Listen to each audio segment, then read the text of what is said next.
Next on the news. He was a voice that spoke for the church with gentleness, with kindness, but with forcefulness. Cause for canonization, the story behind Felix Varela and his push for sainthood. Also tonight, behind the chaos in Ohio, the preliminary report that's pointing the blame for the train derailment and chemical spill. Searching for answers, police are looking into why a gunman killed a child and a TV reporter during a violent rampage. And unexpected migrants, why some Russians are looking for asylum here in the United States. I'm Christine Persichetti. Currents News starts right now.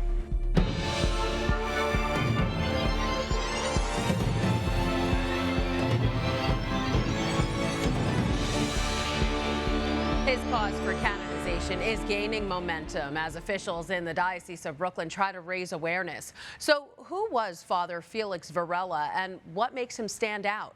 Currents News' Jessica Easthope shows us how the work he did 200 years ago is still relevant today. Here we have the Positio that was written in order to present to the Holy Father on the virtues of Felix Varela. Retired Auxiliary Bishop Octavio Cisneros is the first to admit he didn't know much about Felix Varela as a young man growing up in Cuba. But now he's spearheading Varela's cause for sainthood in the Diocese of Brooklyn. He was a voice that spoke for the church with gentleness, with kindness, but with forcefulness. Varela was a Cuban politician, scientist, musician, journalist, and priest. He represented Cuba in Spanish Parliament, but was outspoken on issues like ending slavery and freeing the Spanish colonies. He was eventually sentenced to death and exiled. He left his affluent upbringing and education behind and came to New York City in the 1820s to minister to mostly Irish immigrants who were living in poverty. When he comes to New York, he faces the immigrant population and he becomes the priest, the pastor, the shepherd to help the people of New York at that time. He truly is an example for all of us. Y las consecuencias de los sucesos durante el año. Bishop Cisneros and Father Christopher Henue, the coordinator of the Irish Apostolate in the Diocese of Brooklyn, are planning a gala to raise awareness for Varela's cause for sainthood. He was declared a venerable by Pope Benedict XVI in 2012. This is a great way to kind of raise that awareness. You can't make someone a saint if people aren't praying through his intercession. As New York City accommodates a surge of migrants, Bishop Cisneros and Father Henue say Felix Varela's legacy is a poignant reminder of what the newly arrived need most. We need someone who will fight for them, someone who will treat them with dignity and respect. Advocate for the poor and the needy is a great lesson learned. This year marks 200 years since Varela arrived in New York City, and Saturday is the 170th anniversary of his death. A miracle that would confirm Varela's beatification is currently being investigated by the Congregation of Saints. Jessica Easthope, Currents News. Currents News and the Tablet will have continuing coverage of Father Felix's sainthood cause. Just go to thetablet.org to read more about him and for updates. After much criticism for not going earlier, Transportation Secretary Pete Buttigieg is in East Palestine, Ohio today. That's strictly first responder EPA. That's first responder, yeah, EPA. Buttigieg got a first-hand look at the damage that was caused from a Norfolk Southern train derailment that was carrying hazardous chemicals. He also met with first responders and investigators. And while in Ohio, the Transportation Secretary is also releasing a preliminary report of exactly what caused the disaster. As Laura Aguirre tells us, people are understandably angry and demanding concrete answers as they say their symptoms are getting worse. We have no evidence that the crew did anything wrong. The NTSB releasing their preliminary report on the toxic train derailment in East Palestine, Ohio. There's also no evidence of track defects. The engineer at the time was following another train and was already in dynamic braking to slow behind the train. Transportation Secretary Pete Buttigieg, also in Ohio, getting a first-hand look at the cleanup underway. How long has it been take? You'd have to ask the railroad. We will not wait for that process to run its course, to continue doing everything that we can to raise the bar on rail safety. The NTSB says while there's no evidence the crew did anything wrong, The train's failed wheel bearing will be key to their investigation. That information could be the basis for a criminal referral, and I would encourage our Ohio team to take a look at that. Having these factual findings is an important step toward being able to move on to the phase of policymaking. The rail company says it's already committed $7 million to cleanup. We're going to be here today. We're going to be here 5 years from now. That's my commitment to this community. Know that the NTSB has one goal, and that is safety and ensuring that this never happens again. Laura Aguirre, Currents News. I spoke with Father David Brenner of Our Lady of Lourdes in East Palestine and St. Jude's Catholic Church in nearby Columbiana, and he says that people are nervous to drink the water no matter what the government tells them. They're concerned. In our own church, the parish church, we had it, it tested, the air quality was okay, and they say, that the water is okay to drink. But, inside you're thinking, it's too early to tell. He added that his church has become an outreach to people by distributing items like bottles of water, cleaning supplies, and diapers. Our Lady of Lourdes Church is accepting donations for the train derailment recovery and their Gift of Mary Fund. Just send a check to Our Lady of Lourdes Church at 180 7th Street in Columbiana, Ohio. The zip code there, 44408. What you're seeing here is a company called Texas Molecular. Water that crews use to fight the fire in Ohio is going here to be safely disposed of since it's now toxic. The company has various methods to inject hazardous waste into the ground for disposal. The Texas Commission on Environmental Quality says the company is authorized to do this and has a long-standing track record. Victims of a 2012 train derailment in Paulsboro, New Jersey, have a warning to the people of Ohio. Prepare for a long legal battle and, quote, lawyer up. They also told them to be careful what they sign, saying they could sign their health or life away for very little money. That accident in New Jersey exposed a toxic cloud of vinyl chloride, and people living nearby say they're still dealing with health issues. In Florida, police are searching for answers after a gunman killed 5 people, including a child and a TV news reporter. John Lawrence has more. Authorities in Orange County, Florida, arrested and charged a man in connection with a fatal shooting spree Wednesday. He is 19-year-old Keith Melvin Moses. The Orange County Sheriff's Office says at 11:17 a.m. local time, deputies responded to an incident where a woman in her 20s was shot and killed, allegedly by Moses. Detectives had already done their canvass of the neighborhood and had cleared the scene, and were out actually following leads on this suspect, Moses, because they quickly developed him as a suspect in this case. Nearly 5 hours later, authorities say Moses fired at an Orlando news crew reporting on the earlier shooting incident. One of the victims, a television reporter from Spectrum News 13, died. The suspect is not saying much right now. It is unclear if he knew they were news media or not. We're still trying to work all of that out. The Orange County Sheriff's Department says Moses then entered another house and shot a woman and her 9-year-old daughter. The daughter died, and the mother is in critical condition as of Wednesday night. No one in our community, not a mother, not a 9-year-old, and certainly not news professionals, should become the victim of gun violence in our community. Charter Communications, the parent company of Spectrum News, released a statement saying they are deeply saddened by the loss of our colleague and the other lives senselessly taken. I'm John Lawrence reporting. A lawsuit has been filed against the USDA over hundreds of thousands of dollars in stolen benefits from EBT cardholders. Some $730,000 was taken from New Yorkers who use the Supplemental Nutrition Assistance Program, or SNAP, according to the Legal Aid Society. This seemed to have been done in one of 2 ways, either through skimming, which steals a person's payment from a tampered card reader, or through fake texts that convince people to give up their PIN. Per a complaint filed, the USDA won't let New York use federal money to reimburse the victims. An ambulance ride could cost more if the FDNY has its way, about 50% more to be exact. The reason for the proposal, inflation and a pay increase for EMS workers. That means the average ambulance ride would jump from $900 to roughly $1,400. In addition, the charge per mile to the hospital would jump from $15 to $20. If the price hike happens, it will begin in the spring. Coming up on Currents News, the world prepares for a grim anniversary, 1 year since the start of the war in Ukraine. The Catholic charity Caritas looks back at humanitarian work done there and its effect on the Ukrainian people. Plus, the war has also caused a mass migration from both Russia and Ukraine. Some Russian refugees have even fled as far as America, hoping the land of opportunity will give them the chance at freedom. And parts of the country being blasted by snow. The National Guard was even called in to help out.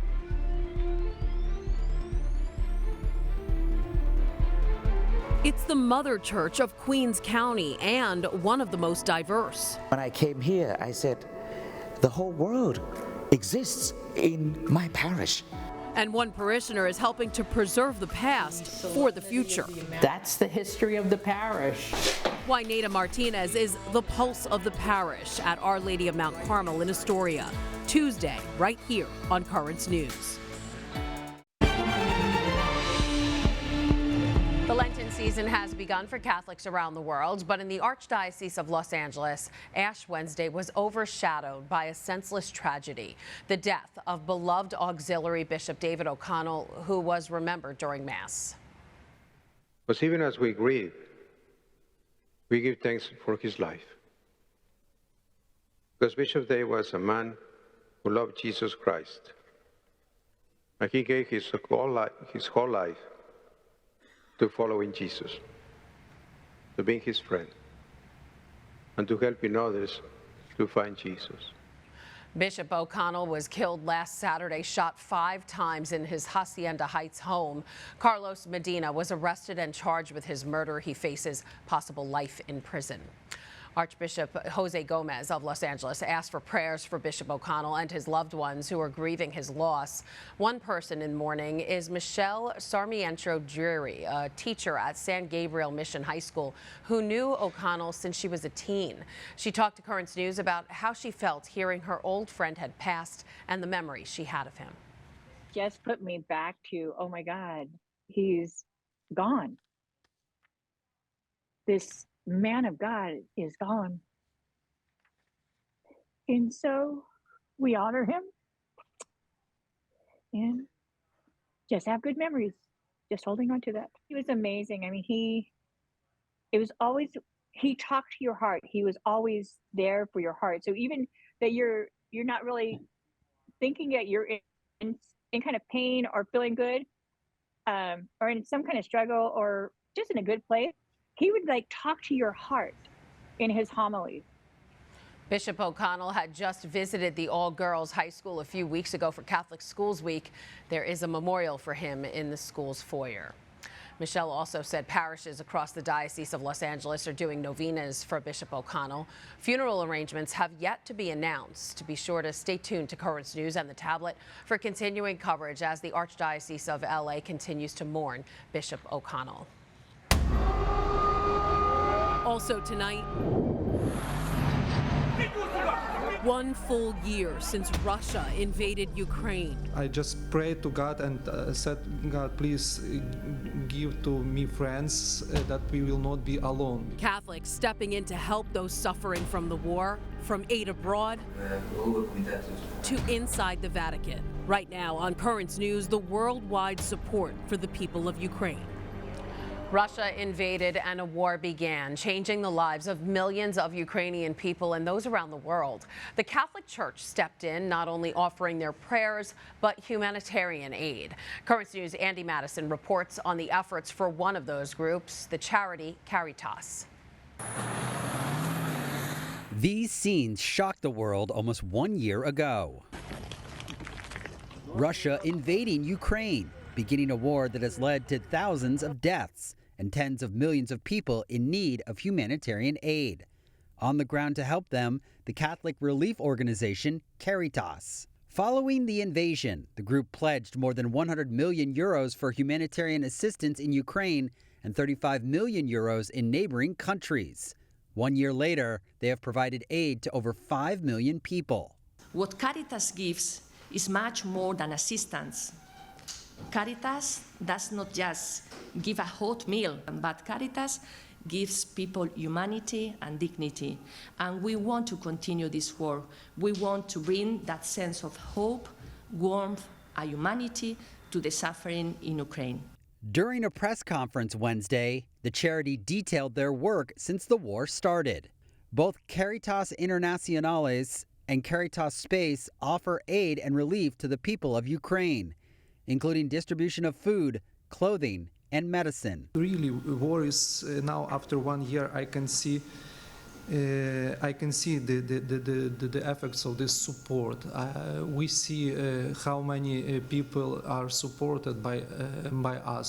Caritas has been present in the country since the 1990s. This made it easier to have an immediate response to the invasion. And I just prayed to God and said, God, please give to me friends that we will not be alone, because it was very, very difficult to think about that you can be alone. And then I had many calls from our partners, from different Caritases. Father, please, let's go. We will support you. To mark the anniversary of the war, Caritas will live stream prayers of the Stations of the Cross on Friday. Andy Madison, Currents News. U.S. bishops are also acknowledging this grim one-year anniversary of the war in Ukraine. In a statement, the chairman of their Committee on International Justice and Peace, Bishop David Malloy, called for Friday to be a day of prayers for peace in Ukraine, on top of saying this: "We renew our call for an end to all hostilities and appeal to the global community to create frameworks for justice and a lasting peace to be realized," echoing the Holy Father's appeal for all the protagonists of international life and the political leaders of nations to do everything possible to bring an end to the war without allowing themselves to be drawn into dangerous escalations, and to promote and support initiatives for dialogue. Several Ukrainian representatives have traveled to the Vatican to ask for help. The members of parliament asking the Holy See to help return the thousands of Ukrainian children who are in Russia. The kids are in recreation camps, hospitals, and various centers under the pretext of protecting them from the war. But the representatives say forcibly removing them from their families and making them deny their Ukrainian heritage is doing more harm than good. These children are Ukrainians. We have evidence of this. We also have proof that they are now on Russian territory suffering psychological abuse and are being brainwashed with Russian propaganda. So we are working to free them. The group also expressed their hope the Holy Father will visit Kyiv. Pope Francis has said he would travel to Ukraine, but only if he could also go to Russia. Meantime, hundreds of thousands of Russian citizens have fled the country, trying to avoid the military conscription. Some have journeyed all the way to North America, seeking asylum in the United States. Rafael Romo has their stories. Anatolia Takhtarov says he already knows where he wants to build his new life. There is many Russians in the Los Angeles. My friends Pavel and Sergey, they want to go to the New York. The migrant from Moscow is staying at a shelter in the Mexican city of Reynosa, across the border from McAllen, Texas, along with 2 other Russian friends. Getting to this side of the world, he says, was not easy. From Moscow through Minsk, Belarus, then Istanbul. After arriving in Istanbul, he says he traveled to Madrid before flying across the Atlantic to the Mexican beach resort of Cancun and then making the trip to Reynosa. His 26-year-old friend Sergei Zustarov, who's also from Moscow, is not shy about the reason why he left his native country. I don't want to fight and kill people. I don't want to fight for terrorist Putin. According to U.S. Customs and Border Protection figures, the number of Russians who crossed the southern U.S. border last fiscal year, when the Ukraine invasion started, grew by more than 430% compared with the year before. Back at the shelter, Zustarov reflects on the hard decision he had to make. Very difficult. I am free daughter. young wife, very hard. He says he hopes both of them will be able to join him soon to build a new life together in New York. That was Rafael Romo reporting. As many as 700 Russians could be waiting in Mexico to enter the U.S. illegally. Still to come on Currents News, in need of backup, how the National Guard is helping people during a massive snowstorm. Plus, not everyone is upset over the snow, how one community is looking on Old Man Winter's bright side. It's a winter assault in parts of the country. You're looking at video of Truckee, California, and Minneapolis, Minnesota, both of which are being blasted with snow. Interstates are closing down as the storm moves east. And to make matters worse, over 900,000 people are without power across the United States. And the storm is forcing Minnesota to call in reinforcements. The National Guard, stationed across the state, this small support SUV can easily go over the snow and rescue stranded drivers. Despite its compact size, the back cab can hold up to 10 people. And as Staff Sergeant Zachary Krenz explains, this snowmobile won't be winning gold at the Winter Olympics anytime soon. You're going to average around 15 to 20 miles an hour depending on road conditions. Now, once you get into the heavier drifts, you might be going 5 to 10 miles an hour. They may not go anywhere fast, but they will get to a nearby armory where it will be nice and warm for folks in need. Over in Wisconsin, some people actually welcome the heavy snow. As Brady Meyer found out, digging paths, four-wheel drives, and making snow angels are the daily norms for this cool state.